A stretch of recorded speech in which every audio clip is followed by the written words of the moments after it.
Welcome back to Simply Sakura, my friends. I hope you are all doing well today. My name is Gary Sakura, and this is my motovlog and true crime stories.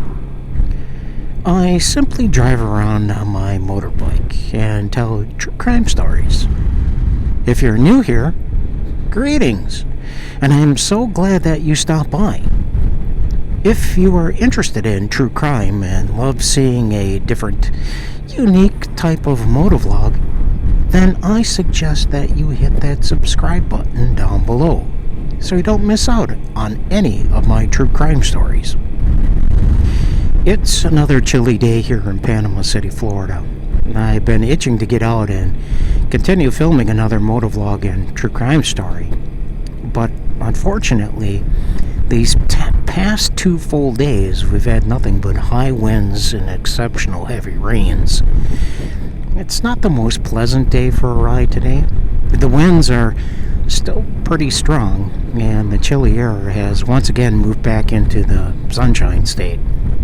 I'll take it though, I'm not going to complain, because before you know it, the hot and muggy air will be back in town. I can guarantee that. With that, let's dive right in. Our first true crime story takes place in Goshen, Indiana. A man convicted of murdering a college biology professor and stabbing the professor's wife during a sadistic home invasion was finally behind bars on December 28th, 2020. In November 2020, Winston Corbett, pictured here, was found guilty by a jury of murdering James Miller and gravely wounding his wife, Linda Miller, following a botched 2011 invasion of their Indiana home. On December 28th, an Elkhart County Circuit Court judge sentenced Corbett, now 26, to a maximum sentence totaling 115 years in prison. Corbett received 65 years for the death of James and 50 years for the attempted murder of his wife, Linda. The Millers, who were both stabbed multiple times, were attacked in their home in the early morning hours of October 9th, 2011. James Miller was reportedly fatally stabbed when he tried to help his wife, while Linda Miller was stabbed 23 times. Linda managed to call 911 and survived the horrific attack. The couple had sustained a combined total of nearly 80 stab wounds. An investigation into the fatal home invasion led to no credible suspects until 7 years later when Corbett was charged in November 2018 after his DNA was found inside the home. Corbett, who was a 16-year-old high school junior at the time of the attack, was arrested after his DNA was found on the baseboard in the foyer of the couple's home. The case remained unsolved for nearly 6 years.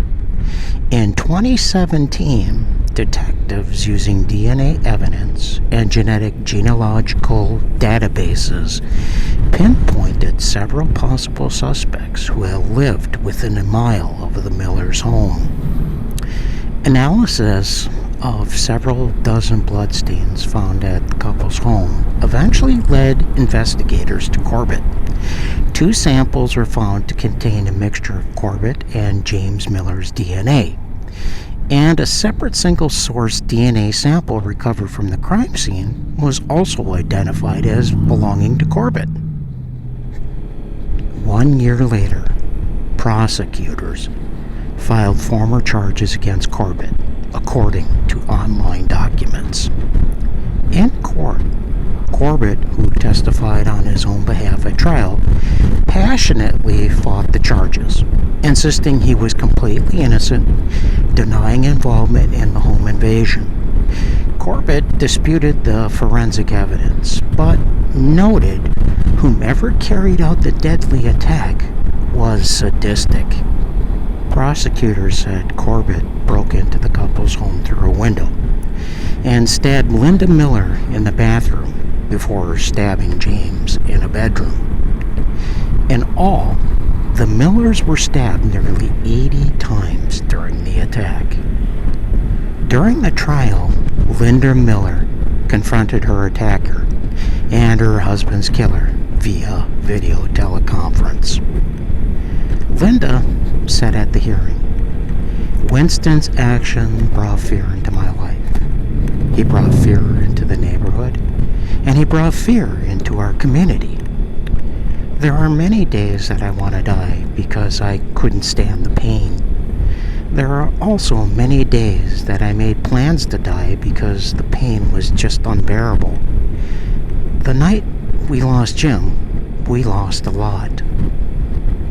As Linda identified Corbett, prosecutors said Winston's eye began twitching uncontrollably. "I watched him, and what I saw was chilling," the judge said.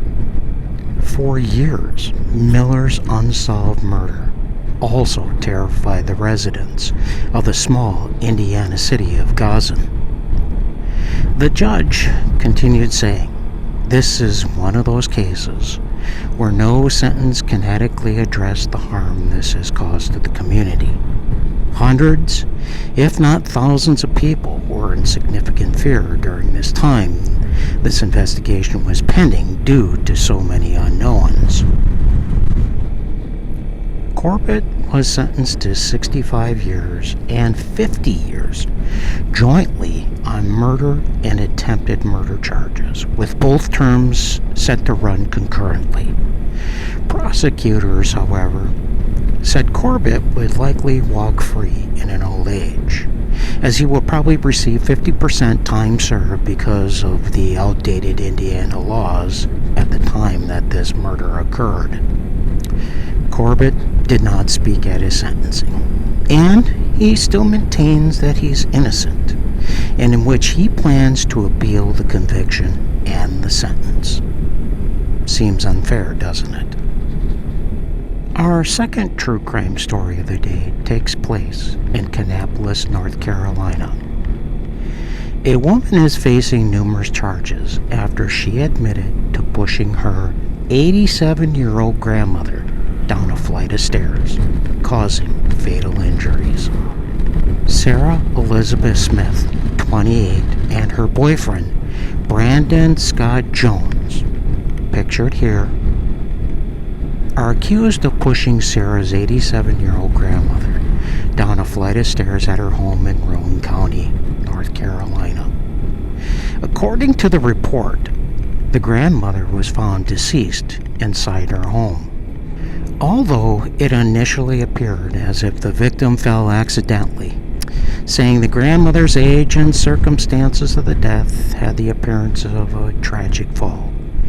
But detectives continued to investigate the incident after a North Carolina medical examiner said that the grandmother's injuries appeared a bit too severe for a normal fall. Police arrested Sarah Elizabeth Smith, saying that Smith pushed her grandmother Peggy Austin down a flight of stairs.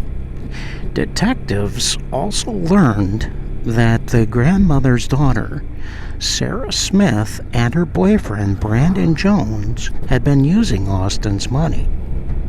The detectives strongly believe that this was the motive for the grandmother's death. Police took out a number of drug charges on Sarah Smith due to the quantity of meth being located in her car at the time of the arrest. After the detectives conducted an extensive interview with Sarah Smith, she finally confessed to pushing her grandmother down a flight of stairs, causing the death. Sarah Smith had been charged with numerous charges, including embezzlement, drug possession, and possession of drug paraphernalia, including second-degree murder. Smith's boyfriend Brandon Scott Jones, 43, was charged with aiding and abetting with the embezzlement. According to online records, they indicate that Smith's bail had been set at $155,000. Jones' bail had been set at $50,000. Our third and final crime story of the day takes place in Dayton, Ohio, and has to be categorized as Simply Sakura's dumbest criminal of the week. Jessica Boomershine, 42, pictured here, tried to escape from a jail waiting area with cameras, inmates, and officers watching. The jail waiting area security camera captured the footage of Boomershine's apparent escape from the jail's holding room. Once again, I have included the video so you can watch it while I tell the first part of the story. Jessica Boomershine dragged a chair over apparently for more of a stable footing.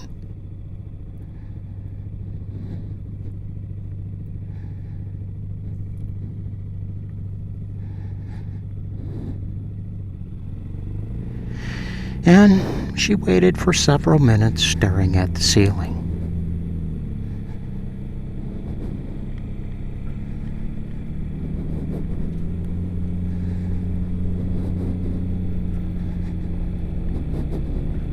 After a brief 30-second pause, she presumably moved a ceiling tile out of the way. Then, Boomershine proceeds to climb up on top of the monitor, as other inmates sat in their chairs, watching her closely. And then Boomershine climbs right out of the camera's sight. The bid and the taste of freedom didn't last very long. 15 seconds later, the first ceiling debris starts falling, and then you can see correction officers coming into sight. One officer walks just seconds before the ceiling completely gave away and Boomershine comes crashing through the ceiling. Several police officers run over to grab Boomershine's legs, and she lost her grip, luckily landing partially in a trash can to avoid slamming her head onto the tile floor. The dumb-fated escape left Boomershine dazed, while officers were amazed that the ductwork had wires exposed and hanging from the ceiling. Boomershine was arrested a few days before when Miamisburg police identified her and her co-defendant Billy Joe Farah as the people who had kidnapped and robbed an 85-year-old man after breaking into the man's home after meeting him at a casino. Boomershine told the 85-year-old man that she was broke and completely homeless. So the man invited her into his house to give her some food. Jessica came back the next day with Billy, and they broke into his home, ransacking the man's home, and then assaulting him. Jessica and Billy took the old man's gun.